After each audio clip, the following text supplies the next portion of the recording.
Educação em Destaque. Seu programa semanal de informações sobre educação.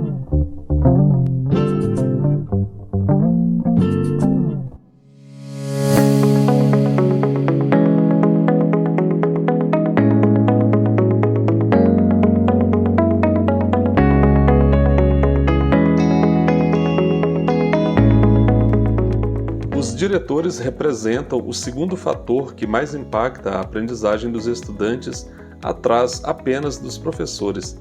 São atores centrais para a gestão democrática, a garantia de um bom clima escolar e a promoção de um ambiente de aprendizado e formação constante.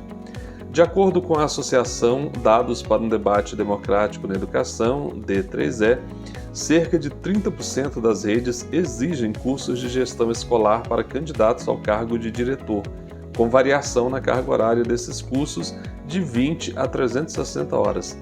Na maioria dos estados e capitais que possuem indicação como única modalidade de seleção, não há exigência de curso de gestão como pré-requisito, nem como parte do processo seletivo. Este é um trecho da justificação do requerimento para realização de audiência pública pela Comissão de Educação da Câmara dos Deputados para debater sobre seleção e formação de diretores das escolas públicas de ensino fundamental ou ensino médio. Olá, eu sou Francisco Domingos e este é o podcast Educação em Destaque, o seu programa semanal de informações sobre educação direto de Brasília. E o que você pensa sobre a importância dos dirigentes escolares, diretoras e diretores? Vamos tratar sobre isso no programa de hoje. Esse tema é muito importante e é inclusive tema de um projeto de lei que tramita há mais de 10 anos na Câmara, o PL 8011 de 2010, que dispõe sobre diretrizes para a seleção e indicação dos diretores das escolas públicas de educação básica dos níveis fundamental ou médio. A Comissão de Educação do Senado vota anistia a dívidas com fiéis. O MEC suspende por 90 dias o processo de autorização de cursos superiores e de credenciamento de instituições de educação superior na modalidade distância. Fica por aqui então, porque está começando Educação em Destaque.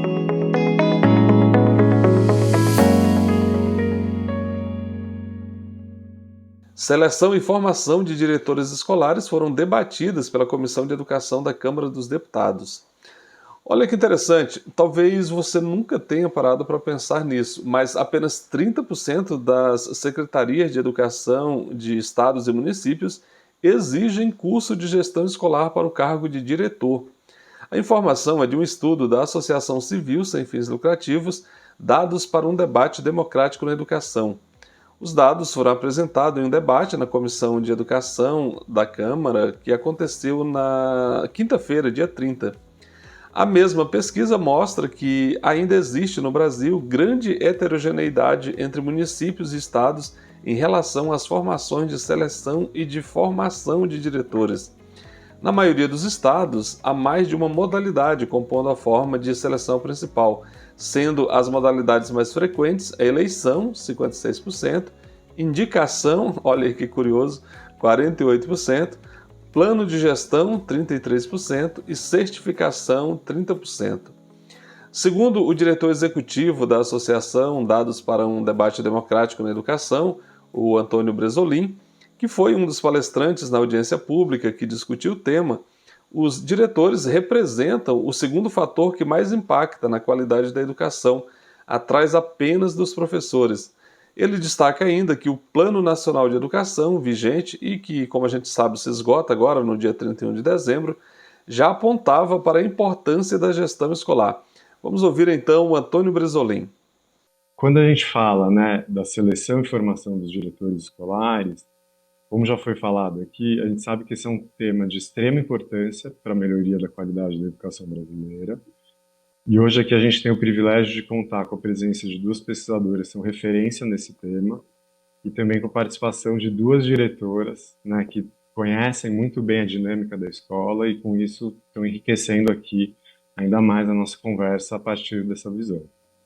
a literatura acadêmica tem demonstrado a importância da atuação do diretor, afirmando que a sua atuação é o segundo fator que mais impacta na qualidade da educação, sendo menor apenas que a atuação do professor, que é quem de fato está efetivamente na sala de aula em contato direto e diário com os estudantes. Só que, de alguma maneira, o tema da seleção e formação dos diretores vem ganhando espaço nessa agenda do governo federal, do processo legislativo, e é por isso que a gente está aqui hoje. Então, quando a gente fala da seleção de diretores, existe um acúmulo e um histórico de acompanhamento e de discussão sobre esse tema específico na Casa Legislativa, olhando para a questão da seleção. Menciono aqui uma primeira referência de um projeto de lei de 2010 sobre diretrizes para seleção e indicação de diretores.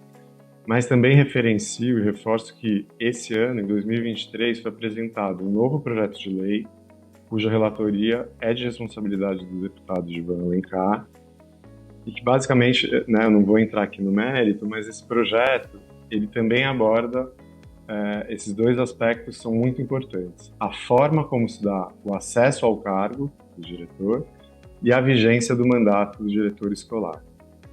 A gente já mencionou aqui também o Plano Nacional da Educação. Então a gente não pode deixar de lembrar que em 2014 o PNE apresenta uma meta que também aborda a questão da seleção dos diretores. Então, a meta 19 do PNE, ela estabelece que é preciso assegurar condições, no prazo de 2 anos, para a efetivação da gestão democrática da educação, associada a critérios técnicos de mérito e desempenho, e a consulta pública à comunidade escolar, no âmbito das escolas públicas, prevendo recursos e apoio técnico da União para que isso aconteça. Nós ouvimos Antônio Bresolim, que é o diretor executivo da Associação Dados para um Debate Democrático na Educação. Lara Simieli, que é professora da Fundação Getúlio Vargas e uma das autoras do estudo que foi debatido na audiência pública, citou dados do Censo Escolar e do SAEB que apontam que 88% dos diretores de escolas públicas têm ensino superior. Mas no Nordeste, 1 em cada 5 tem apenas o ensino médio e 9 entre 10 não têm formação em gestão escolar. Vamos ouvir então a professora Lara. Começar falando um pouco do contexto, né? Acho que muitos de vocês já trouxeram essa questão do contexto. A gente está num momento importante para trazer essa questão dos critérios técnicos da formação dos diretores e como isso entra na seleção dos diretores, né? E falar um pouco. Eu sou professora do Departamento de Gestão Pública da FGV aqui em São Paulo, então eu sempre olho desse ponto de vista, né? De como que as políticas públicas podem ser pensadas e desenvolvidas para profissionais que a gente está entendendo que são tão importantes. Né? Então, se os diretores, né, e todas as pesquisas mostram isso, a nossa prática no dia a dia mostra a importância do diretor escolar para uma boa escola, uma escola democrática, uma escola com bons resultados, etc. Então, a gente tem que pensar políticas públicas para esses profissionais, né, de condições de trabalho, de seleção, de formação. Isso é um dever do Estado, né, de garantir esse apoio para que as pessoas possam desenvolver esse trabalho da melhor forma possível, né. Eu vou trazer alguns dados bem breves do relatório, um relatório bem grande, convido todo mundo para ler, está na página do D3E, assim como o Antônio colocou, mas vou trazer alguns dados aqui do relatório, né. Então, em relação aos dados, a gente fez 2 grandes movimentos. A gente olhou, primeiro, os dados que estão disponíveis, né, então tanto no SAEB quanto no Censo Escolar, e depois a gente fez uma segunda etapa de levantamento desses dados. E aí teve um apoio muito importante da Atricom, né, de todos os auditores, 53 auditores voluntários, para levantar todas essas informações com a Secretaria de Educação. Então também agradeço a todos esses auditores que participaram desse trabalho. Vou trazer alguns dados, primeiro, dos dados secundários, que estão disponíveis tanto no Censo quanto no SAEB. Então, hoje no Brasil, a gente tem 88% dos diretores têm ensino superior. Né? Então, é um grande número, acho que é importante, acho que é um avanço, né? Quando a gente olha, é um número relevante, mas a gente tem que pensar que 12% dos diretores ainda não têm ensino superior. Né? E aí acho que isso se torna ainda mais relevante quando a gente começa a analisar onde esses diretores estão localizados, né? Provavelmente nas escolas mais vulneráveis que mais precisariam desses diretores. Né? E acho que um dado que é importante é a gente observar que no Nordeste, por exemplo, 20% dos diretores só têm ensino médio, né? Na região Nordeste como um todo, né? Olhando uma média. Isso aqui só da formação inicial, né? Se a gente vai para a formação continuada, a gente tem um cenário no Brasil que 1 em cada 10 diretores declararam que tem curso de gestão escolar, com mais de 80 horas de duração. Então é muito pouco, né? Principalmente se a gente considerar, e vários estudos mostram isso, né? A gente cita no relatório alguns desses estudos, que a formação inicial muitas vezes não tem conseguido preparar os diretores para a gestão escolar. Né, são poucas as disciplinas voltadas para a formação em gestão escolar. E aí, se a gente combina isso com o fato de que só 1 em cada 10 diretores declararam que fizeram curso de formação continuada em gestão escolar, a gente tem um cenário que é importante de ser olhado, né, da gente ver o papel do Estado na formação dessas pessoas, né, qual é o dever do Estado nesse sentido. Quando a gente olha para a seleção dos diretores, a maior parte dos municípios no Brasil seleciona os diretores por meio de indicação política. Quando a gente olha para os estados, a maioria dos estados vai fazer eleição. E, em segundo lugar, também é a indicação política. Isso é especialmente relevante na região norte do país, que ainda tem utilizado bastante a indicação como a principal forma de seleção dos diretores. Né? Com exceção de alguns estados, mas a região norte como um todo ainda tem utilizado bastante a indicação. Né? Isso são dados que a gente pode observar do censo escolar e do SAEB, então são dados públicos, né? A gente fez a análise desses dados, e acho que tem um outro dado interessante que eu vou falar, retomar na minha fala final, que 80% dos diretores atuam em uma escola, né? Que é interessante, mas 20% dos diretores estão atuando em mais de uma escola.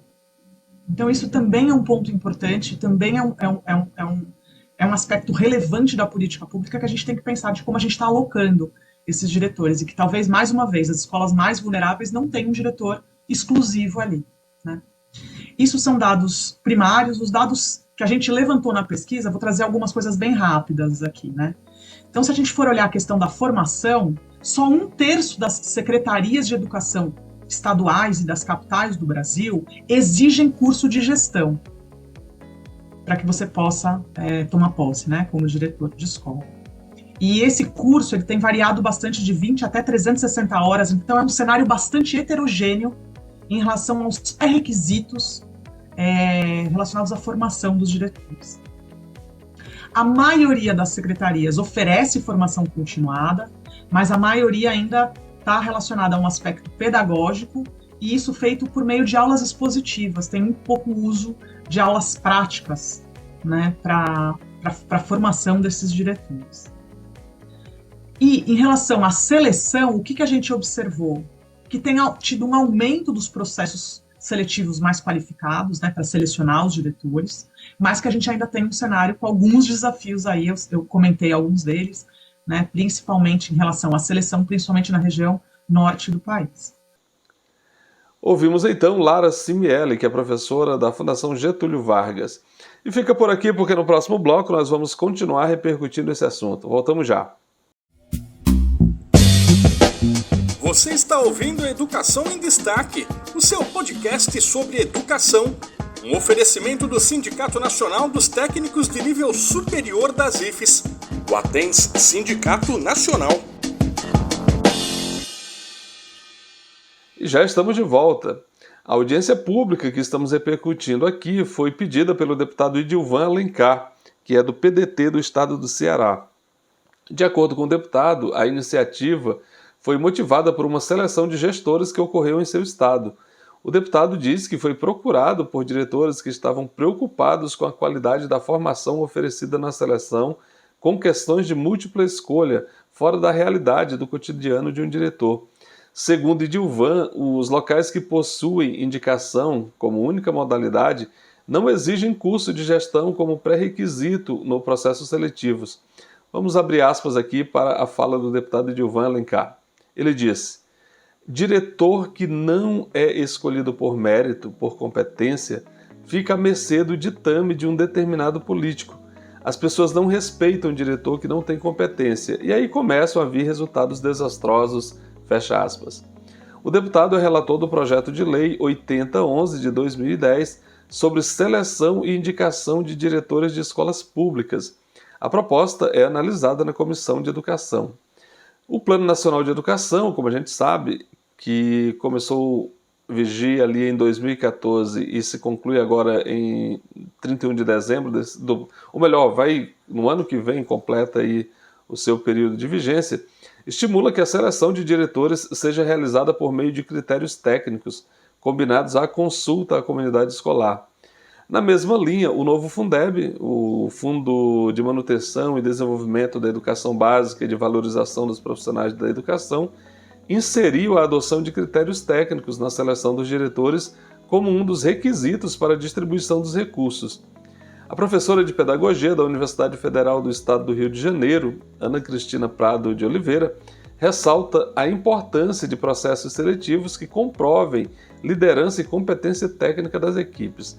Vamos abrir aspas aqui para a professora Ana Cristina. Existe uma relação muito importante e significativa entre a representatividade ou o reconhecimento do trabalho de liderança da equipe de gestão escolar eleita ou que passou por um processo seletivo que envolve a comprovação da sua competência técnica para atuar naquele cargo em comparação àquela que foi indicada politicamente. Fecha aspas. O que a gente tem encontrado é que existe uma relação estreita, né, e a gente sabe disso, entre os processos de seleção e atribuição de cargo e as diferentes, e a diversidade, né, que a gente tem de formação para esse profissional, né, nas redes estaduais e municipais do Brasil, né? Ainda que a gente pense, né, no respeito a essa autonomia federativa que as redes têm de determinar a forma, né, de fazer o processo seletivo, a gente tem que lembrar, como bem disse, né, na abertura dessa mesa o deputado, que a gente tem, além de um compromisso, né, constitucional de oferecer educação de qualidade para todos, isso passa pela formação desses profissionais que atuam nas escolas públicas, a gente também tem, né, alguns processos hoje, né, nacionais que estão nos fazendo, né, olhar para como cada rede pode atuar de forma mais significativa para que esses processos sejam de fato construídos, né, de uma forma mais sistêmica, né? Porque o que a gente tem encontrado nas pesquisas é justamente que nas redes em que a gente tem indicação, principalmente indicação política para o cargo de diretor escolar, são as redes em que a gente encontra os diretores com uma formação mais frágil, né? Quer dizer, com ausência de curso de formação continuada ou de especialização, em alguns casos até com ausência de curso superior. Por outro lado, né, a gente também tem visto, né, em pesquisas agora num levantamento recente que a gente fez de estudos sobre esse tema, as pesquisas que vão analisar os cursos de formação continuada para diretor, né, ofertados aqui no nosso país, tem apontado, né, a gente fez um levantamento de várias teses e dissertações nessa linha, né, de pessoas que se dedicaram a estudar a formação continuada de diretores, e tem apontado como que esses cursos, na maior parte das vezes, apresentam mais desafios do que avanços, né? Tanto por não atender exatamente ao que aquele diretor precisa para atuar, né, na sua prática, algo que, né, o deputado também disse no início da fala, né, que aconteceu no seu estado, e também porque há um alto índice de evasão ou de abandono desses cursos e uma falta de representatividade no sentido de eu não me vejo representado no conteúdo desse curso, eu não sei o que eu faço com o conteúdo que é trabalhado nesse curso para fazer com que a minha escola funcione de uma forma melhor. Então, acho que a gente tem que pensar nesses processos também do que a gente tem ofertado enquanto rede, né, enquanto secretaria, para que atenda de fato ao que esses diretores precisam para poder melhorar a oferta escolar nas suas realidades, né? Ainda acho que é preciso também, né, apontar que isso também já foi, né, falado aqui na mesa, e as pesquisas têm apontado sobre isso. A gente trabalha com os dados fornecidos, né, disponibilizados pelo INEP, né, nos questionários contextuais que acompanham o SAEB, e o que a gente encontra é que existe uma correlação muito importante, significativa, entre algo que foi dito aqui, né, a representatividade ou o reconhecimento do trabalho de liderança da equipe de gestão escolar, quando a gente tem equipes que são eleitas ou que passam por um processo, né, seletivo que envolve a comprovação da sua competência técnica ou a sua formação específica para atuar naquele cargo, e entre os diretores que são indicados, principalmente indicação política para o cargo. Quer dizer, os diretores que são indicados politicamente para o cargo tendem a ter um que a gente chama, né, um índice de liderança ou reconhecimento da liderança pior da sua equipe de professores, né? Algo que o deputado falava, né? A gente comprova isso com os dados estatísticos que a gente tem no Brasil todo, né? Assim, de fato, e isso está relacionado com piores resultados nas escolas públicas. Então, assim, já passou da hora, né? A gente tem tido avanços nessa linha, né? De um movimento tanto no PNE, no nosso último PNE, como também agora, né?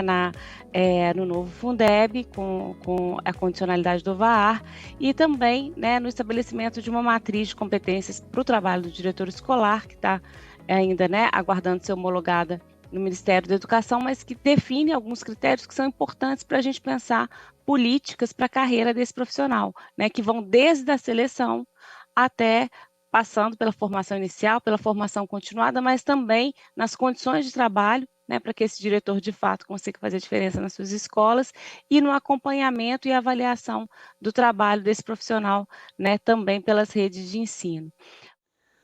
Nós ouvimos então a professora Ana Cristina Prado de Oliveira, que é da Universidade Federal do Estado do Rio de Janeiro. Fica por aqui porque no próximo bloco nós vamos tratar sobre o FIES. Você está ouvindo Educação em Destaque, o seu podcast sobre educação. Um oferecimento de Casa Saberes, apoio multidisciplinar. Já estamos de volta com mais 2 assuntos que você precisa saber. A Comissão de Educação do Senado vota anistia a dívidas com fiéis. É isso aí.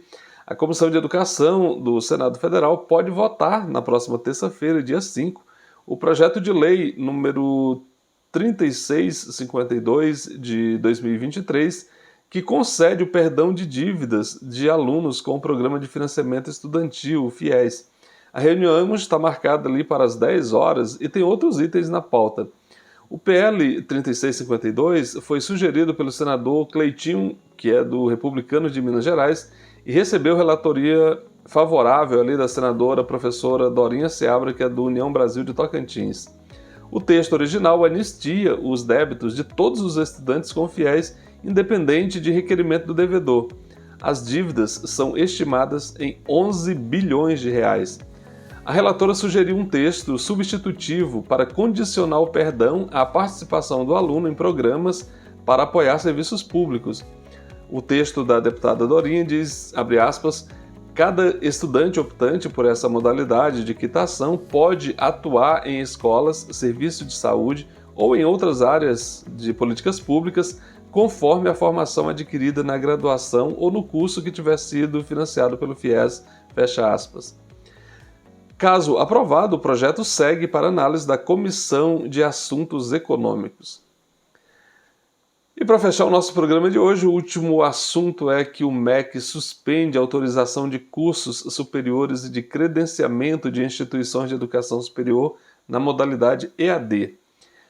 Isso foi na quinta-feira, dia 30, que o Ministério da Educação publicou no Diário Oficial da União a portaria número 2041 de 2023, que suspende por 90 dias o processo de autorização de cursos superiores e de credenciamento de instituições de educação superior na modalidade à distância. O sobrestamento visa concluir a elaboração de proposta de regulamentação de oferta de cursos de graduação na modalidade EAD, prevista na Portaria 1838, de 14 de setembro de 2023. De acordo com a portaria de sobrestamento, ficam interrompidos os processos de autorização dos seguintes cursos EAD: Biomedicina, Ciências da Religião, Direito, Educação Física, Enfermagem, Farmácia, Fisioterapia, Fonoaudiologia, Geologia, Engenharia Geológica, Medicina, Nutrição, oceanografia, odontologia, psicologia, saúde coletiva, terapia ocupacional e licenciaturas em qualquer área. O sobrestamento dos processos de autorização não atinge as instituições com autonomia, sejam elas públicas, sejam privadas. A portaria também suspende os pedidos de credenciamento na modalidade à distância das instituições de educação superior que obtiverem conceito institucional para EAD inferior a 4.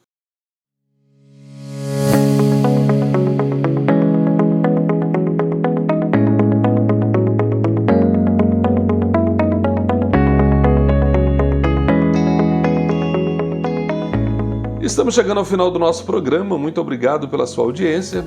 Como você sabe, o podcast Educação em Destaque é uma produção de Destaque 61, assessoria e consultoria. E esse programa foi produzido com informações da Agência Câmara, portal da Agência Senado e Agência Brasil. O podcast Educação em Destaque é feito para você que valoriza conteúdo de qualidade, mas ele não seria possível sem o apoio dos nossos parceiros. O Sindicato Nacional dos Técnicos de Nível Superior das IFES, o ATENS Sindicato Nacional, o Sindicato dos Docentes das Instituições Federais de Ensino Superior dos municípios de Ananindeua, Abaetetuba, Belém, Bragança e Cametá, o Sindiproifes Pará, e da Casa Saberes Apoio Multidisciplinar. E você também pode apoiar este programa. Procure aí por Educação em Destaque no Instagram, onde o nosso perfil é o educacão.destaque. Também estamos no Facebook e no YouTube. Segue a gente por lá, aciona o sininho ali, se inscreve no canal, inclusive. Aciona o sininho para ser informado sempre que a gente subir um conteúdo novo por aqui. E você pode divulgar também o nosso conteúdo nas suas redes sociais e nos seus grupos de WhatsApp e de Telegram. Eu fico por aqui, espero você na próxima semana. Um grande abraço, até lá. Tchau, tchau.